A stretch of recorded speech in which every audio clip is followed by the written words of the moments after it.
I clothed my insignificant white guilt with a burgundy lace Forever 21 dress. I hoped it's high-necked, long-sleeved, and long enough to be family appropriate. I called this my good woman dress. I placed domestic tranquility over politics this Thanksgiving. Offered homemade pies to ensure a roof over my head. Survival was a higher priority than my California opinions. Is this how we break? Breaking wishbones over a lavish Thanksgiving feast? Oppression, privilege, cruelty, pain, all of it was relative and ambiguous with the prospect of mashed potatoes and gravy. I piled a white china plate with paleo stuffing made from cranberries, sweet potatoes, and pork sausage. Stated myself on tryptophan. Tried not to think too hard about what might lie ahead. Sipped ice water where everyone else had red wine. I must toe the line to survive. Desperately, I dug into the pea and cashew salad. I was hungry for tolerance, disappearing civil rights, disappearing LGBT rights, disappearing reproductive rights. I was hungry, but all I had to eat was a second plate of succulent dark meat falling off the bone. I took it. I was thankful, ashamed, grateful for my family's generous hospitality. It wasn't their fault that the election made me feel this way. As the old commercial goes, turkey, the other white meat, it's what's for dinner. A silver platter of greased, luscious turkey was what was for Thanksgiving dinner that year. I ate because I didn't see a whole lot of other options for me. I was a good woman. I was hungry. I was so relieved by the sanctuary of no politics at the dinner table. The internet was lit that night with guides for navigating a hazardous Thanksgiving election talk. My good family wished to avoid conflict. I basked in their warm glow. My cousin's toddler struggled to get out of his high chair after 2 bites of stuffing. Lapdogs begged at our feet. I had to submit and hide to survive. The survivor's guilt of widowhood. Witnessing HIVs consume my friends. Escaping doomed cities right in the nick of time of gentrification attack. My guilt at not joining the resistance bore down on me.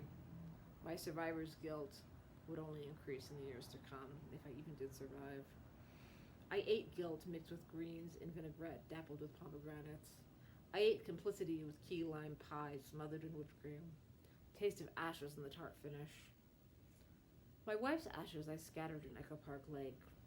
I had a lesbian wedding in a bygone era, when queer identity was encouraged. Even then, Proposition 8 stole gay marriage from us. Gay marriage only became legal a year after my domestic partner committed suicide. Will the Los Angeles Times photo of me kissing my wife in wedding clothes at a protest rally doom me under a Trump regime? It's kind of hard to hide. Pastor Martin Niemöller wrote, "First they came for the socialists, and I did not speak out, because I was not a socialist. Then they came for the trade unionists, and I did not speak out, because I was not a trade unionist. Then they came for the Jews, and I did not speak out, because I was not a Jew. Then they came for me, and there was no one to speak for me. No one left. They will come," and they did, "for the unoccupied immigrants and Muslims first." That was already in Trump's campaign promises. Will they come for the gay artists, disabled, artists who paint blowjobs, writers who speak the unspeakable? If and when they do, there'll be no one left to speak for me. I am too free to speak already. Will daring to pen this craven armchair essay that I'm putting on YouTube assuage my guilt or doom me? Is what I do enough?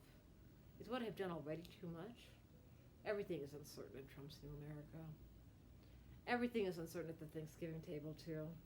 I rise after eating, not knowing where to put my body. Clear dishes dutifully. Bring grandma both kinds of pie. Sitting good on the couch. Fear is the new normal. The comic relief of the evening, thank God, comes when my post-drunk friends show up for dessert. The bald husband does suburban white male peacocking with my uncle. The wife gushes about the Venetian casino's second teller, the Palazzo in Vegas. I smirk demurely into my decaf. The middle-aged couple talks loudly about a high-maintenance acquaintance they were trapped with on their cruise to Rome. As the ex-neighbor got up for umpteenth vodka, she asked me, "So do they call you Auntie?" Auntie?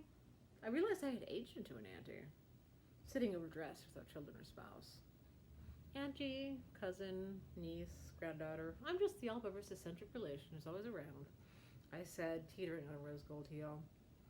I flattered myself with eccentric to temper the batshit crazy in my eyes with the French circus Etsy necklace I wore.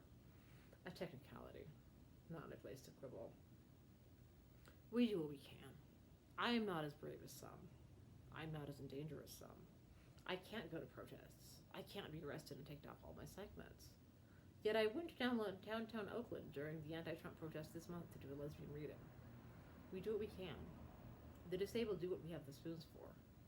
Writing I can do. Baking pies I can do. Taking care of grandma I can do. I know it is not even close to enough.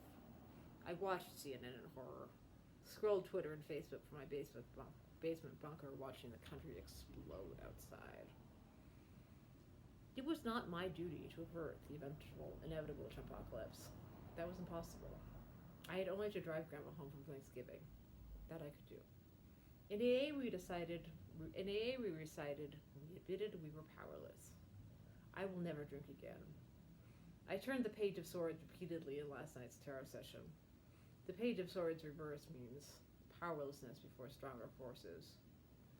I pulled into grandma's driveway, unfolded her walker from the trunk, accepted that I was powerless to do anything about the current political situation.